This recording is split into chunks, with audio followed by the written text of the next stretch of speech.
So she cried, dashing out of the royal halls like a mad woman, her heart racing hard, her women close behind her. But when she reached the tower where soldiers massed, she stopped on the rampart, looked down, and saw it all. Saw him dragged before the city, stallions galloping, dragging Hector back to Achaea's beaked warships. Ruthless work.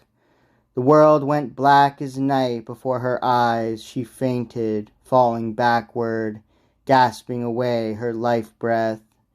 She flung to the winds her glittering headdress, the cap and the coronet, braided band and veil, all the regalia golden Aphrodite gave her once, the day that Hector, helmet aflash in sunlight, led her home to Troy from her father's house with countless wedding gifts to win her heart.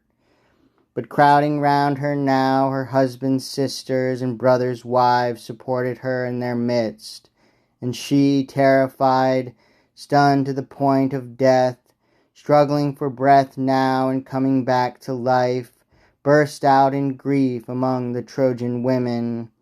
"O Hector, I am destroyed, both born to the same fate after all. You at Troy in the halls of King Priam, I at Thebes under the timberline of Plakos, Eetion's house. He raised me as a child, that man of doom, his daughter just as doomed. Would to God he never fathered me. Now you go down to the house of death, the dark depths of the earth, and leave me here to waste away in grief, a widow lost in the royal halls, and the boy only a baby, the son we bore together, you and I so doomed. Hector, what help are you to him, now you are dead? What help is he to you? Think, even if he escapes the wrenching horrors of war against the Argives, pain and labor will plague him all his days to come. Strangers will mark his lands off, stealing his estates. The day that orphans a youngster cuts him off from friends, and he hangs his head low, humiliated in every way.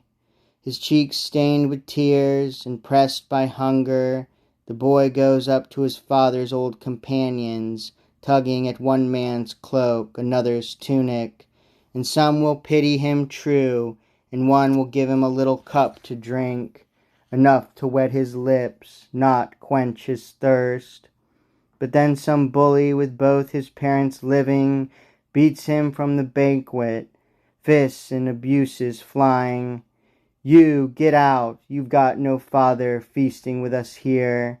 And the boy, sobbing, trails home to his widowed mother, Astyanax. And years ago, propped on his father's knee, he would only eat the marrow, the richest cuts of lamb. And when sleep came on him and he had quit his play, cradled warm in his nurse's arms, he'd drowse off, snug in a soft bed, his heart brimmed with joy. Now what suffering! Now he's lost his father, Astyanax, the lord of the city, so the Trojans called him, because it was you, Hector, you and you alone who shielded the gates and the long walls of Troy. But now by the beaked ships, far from your parents, glistening worms will wriggle through your flesh, once the dogs have had their fill of your naked corpse. Though we have such stores of clothing laid up in the halls, fine things, a joy to the eye, the work of women's hands, now by God I'll burn them all, blazing to the skies.